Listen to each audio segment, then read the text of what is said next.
मुंबई से उत्तर प्रदेश के गोरखपुर में आई थी प्रिया शेट्टी। इनके साथ उत्तर प्रदेश का और दो बंदे भी थे। तीनों मिलकर स्कूटी पे घूमते हुए बहुत ज्यादा शराब भी पिए थे। लेकिन इधर अगले ही दिन यानी 30 दिसंबर 2026 की सुबह पीपीगंज इलाका की बरगट्टा ब्रिज के नीचे एक लेडीज का डेड बॉडी मिलती है। इनकी शरीर पर कोई कपड़ा नहीं थी और इनको पहचानना भी बहुत मुश्किल हो रहा था, क्योंकि किसी चीज से इनका मुंह बिगड़ दिया गया था ताकि कोई इसे पहचान न सके। और उसी दिन इस घटना का मेन आरोपी सैलून में जाकर सिर को मुंडन कराया था और दाढ़ी मूछ भी क्लीन शेव की थी ताकि कोई उसे पहचान न सके। इधर कुछ स्थायी लोगों ने इस लेडीज का हालात देखकर तुरंत पुलिस को फोन करते हैं। पुलिस के साथ डॉग स्क्वाड और फॉरेंसिक ऑफिसर का एक टीम घटना स्थल पर पहुंचते हैं। उस लेडीज की जानकारी इकट्ठा करने की कोशिश करते हैं, लेकिन घटना स्थल से उस लेडीज का कपड़ा, पहचान पत्र या फोन कुछ भी नहीं मिलता। और तो और इस लेडीज का चेहरा भी बिगड़ दिया गया था, इसीलिए पुलिस के लिए एक केस बहुत चैलेंजिंग था। लेकिन इस घटना में पुलिस की इन्वेस्टिगेशन बहुत ही बेहतरीन था। आसपास के लगभग 100 से ज्यादा सीसीटीवी फुटेज को पुलिस चेक करती है। सीसीटीवी फुटेज में स्कूटी पर 3 लोग दिखाई देते हैं, जिसमें एक आदमी और 2 लेडीज भी थे। दरअसल ये स्कूटी का मालिक था रामविलास साहनी, जो डिटेल्स स्कूटी का नंबर से मिला था। इसके बाद पुलिस का एक टीम उस एड्रेस पर पहुंचती है। दरवाजा नॉक करते ही दरवाजा खुलती है एक शादीशुदा औरत, जिसका नाम था सोंदा साहनी। इसकी थोड़ी देर बाद ही क्लीन शेव और सिर मुंडन किया हुआ एक शख्स बाहर आते हैं, जिसका नाम था विजय साहनी। दरअसल सीसीटीवी फुटेज में इस शख्स को घटना वाले दिन दिखा गया था। शुरुआत में विजय साहनी को पहचानने में पुलिस को थोड़ा मुश्किल हो रहा था, क्योंकि सीसीटीवी फुटेज में उसकी सिर पर बाल था और मुंह में दाढ़ी भी थे। लेकिन अचानक अगले ही दिन उसने अपना सिर मुंडाया था और दाढ़ी भी क्लीन शेव कर लिए थे। लेकिन पुलिस की नजर से बचना इतना आसान नहीं था। घटना के दिन स्कूटी पर उसकी पत्नी थी, जिसका नाम सोंदा साहनी है। इस पति पत्नी के साथ और एक लेडीज भी थी। स्कूटी सोंदा की पिताजी यानी विजय साहनी का ससुर का था। तीनों को पूछताछ करने के लिए थाने पे बुलाया गया। इसके बाद पुलिस की पूछताछ में एक एक करके सारे सच्चाई उगलने लगा ये लोग, कि कैसे हुई थी ये हादसा और क्यों की गई थी। असल में ब्रिज के नीचे जिस लेडीज का बॉडी मिला, उनकी नाम थी प्रिया शेट्टी, जो मुंबई में रहती थी। उनका 13 साल का एक बेटा भी था। विजय शादीशुदा होने के साथ साथ उनका 2 बच्चे भी थे। इस घटना से कुछ ही महीने पहले सोशल मीडिया पर स्क्रॉल करते हुए अचानक दोबारा विजय की पहचान प्रिया शेट्टी से होती है। हाँ, आपने सही सुना, दोबारा मुलाकात हुए थे प्रिया से। इस घटना को डिटेल्स में बताने के लिए हमें 2012 में जाना होगा। उत्तर प्रदेश की गोरखपुर से काम करने के लिए विजय साहनी पहुंचती है मुंबई। पहुंचते विजय एक फाइनेंस कंपनी में काम करने लगा और इसी फाइनेंस कंपनी में प्रिया से उसकी मुलाकात होती है।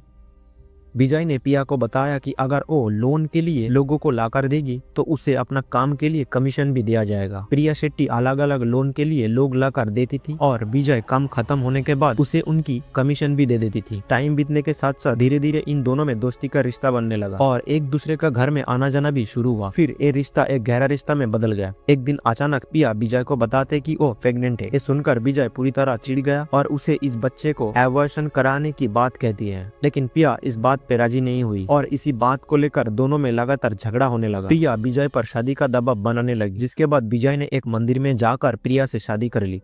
हालांकि ये बात कितनी सच्चाई है अभी तक पूरी तरह से पता नहीं चला, क्योंकि कुछ न्यूज रिपोर्ट में बताया जा रहा है कि वो दोनों मंदिर में जाके शादी किए थे और कुछ न्यूज रिपोर्ट में सिर्फ लिव इन रिलेशन की बात की गई है। दरअसल विजय प्रिया शेट्टी से छुटकारा पाना चाहता था, इसलिए वो चुपके से उत्तर प्रदेश वापस आ गए। लेकिन विजय की इस सच्चाई के बारे में न पड़ोसी न रिश्तेदार किसी को कुछ पता ही नहीं था। फिर विजय के परिवार ने सोंदा साहनी नाम की एक लड़की से उसकी शादी तय की। विजय सोंदा साहनी को शादी भी कर ली और उनका 2 बच्चे भी हैं। इसके बाद वो अपनी पत्नी और 2 बच्चे के साथ गांव में रहने लगा। लेकिन घटना से कुछ दिन पहले विजय फिर से काम के लिए दूसरी पत्नी सोंदा साहनी और दोनों बच्चे को लेकर मुंबई में रहने लगा। विजय मुंबई जाकर अपने दोनों बेटे को आज से स्कूल में एडमिशन कराया और खुद भी एक अच्छी खासी सैलरी वाला नौकरी करने लगा। सब कुछ ठीक ठाक चल रहा था। अचानक एक दिन सोशल मीडिया पर स्क्रॉल करते हुए उनकी शॉर्ट फीड में प्रिया की एक रील्स आ जाती है। बहुत दिन बाद प्रिया को अचानक देखते ही विजय पहचान लेता है। इसके बाद ही एसएमएस में दोनों का बात शुरू होता है। अचानक कई साल बाद विजय साहनी को देखकर प्रिया शेट्टी भी उनसे बात करने लगती है। प्रिया बताते कि वो अकेली अपने बेटे के साथ जिंदगी गुजर रही है। उसका बेटा एक गवर्नमेंट स्कूल में पढ़ाई करते हैं, जैसे तैसे करके उनका गुजारा हो रहा है। ये सब सुनने के बाद विजय फिर से प्रिया से मिलने की बात कहते हैं। फिर दोनों एक दूसरे से मिलते हैं और फिर से इन दोनों में एक नया रिश्ता शुरू होते हैं। इधर विजय की दूसरा पत्नी यानी सोंदा साहनी को कई शक हो रहा था कि उसका पति किसी और के साथ रिश्ते में है। फिर अचानक एक दिन सोंदा को पता चलता है कि उसका पति किसी और के साथ सही में रिश्ते में है, जिसके बाद विजय सारी सच्चाई अपने दूसरे पति यानी सोंदा साहनी को सब कुछ बोलना शुरू करते हैं। लेकिन इधर प्रिया शेट्टी विजय को कहते हैं कि वो उसका बेटे को अपना बाप का नाम दे और उसका दाखिला किसी अच्छे स्कूल में करा दे।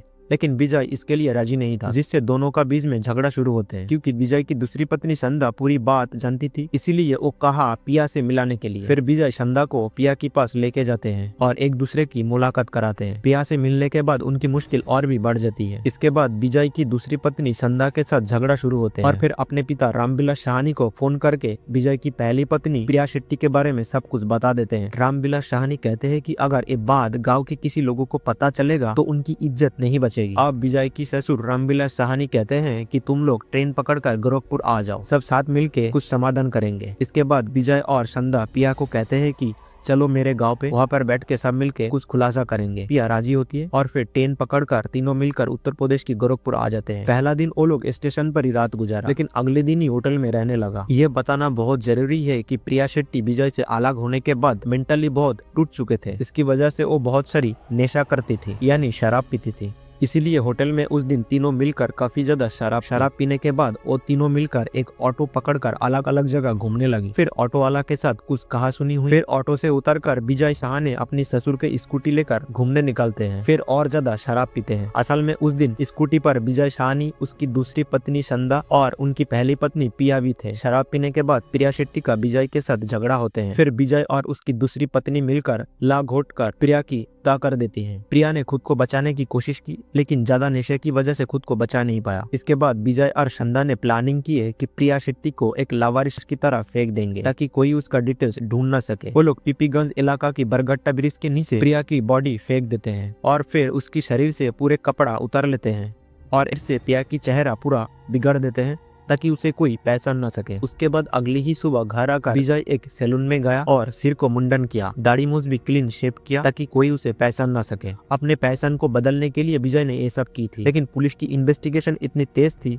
कि वो बच नहीं पाया। अलग अलग सीसीटीवी फुटेज को चेक किया गया। सीसीटीवी फुटेज चेक करने के बाद पुलिस को एक क्लू मिला। फुटेज में दिखाई दी कि एक स्कूटी पर 3 लोग बार बार घूम रहे हैं, जिसमें से एक बंदा था और 2 औरत थी। घटना वाले दिन तीनों मिलकर जिस ऑटो पे घूम रहा था उस ऑटो वाले से भी बात किया गया। ऑटो चालक को सीसीटीवी फुटेज दिखाया गया। उन्होंने कहा कि हाँ, यही तीनों लोग थे उस घटना वाले दिन। के बाद स्कूटी की फुटेज का नंबर लिया गया और नंबर से पता चला कि ये स्कूटी रामविलास साहनी की है। इस डिटेल्स को लेकर पुलिस सीधा विजय साहनी का घर पहुंची, जैसे कि पहले बताया गया था। इस पूरी घटना में विजय की ससुर को भी गिरफ्तार किया गया। पुलिस ने कहा कि इन घटना में इनकी भी कुछ हाथ हो सकते हैं। इन 3 आरोपियों को जिला अदालत में पेश किया गया है। अब अदालत इस बात को फैसला करेगा कि इन तीनों को किस तरह की सजा दी जाएगी। हमेशा सतर्क रहने की कोशिश करें। अगर कभी भी कोई मुसीबत आए तो पुलिस प्रशासन की मदद लें। कानून को अपने हाथ में ना लें। वीडियो में इस्तेमाल की गई कुछ फोटो और वीडियो AI से बनाया गया है, जिसका वास्तव से कोई लेना देना नहीं है। कृपया कोई भ्रमित ना हो। ये वीडियो अच्छे लगे तो चैनल को सब्सक्राइब करना और ज्यादा से ज्यादा शेयर करना ताकि और लोग जागरूक हो सके, अपराध से दूर रहे।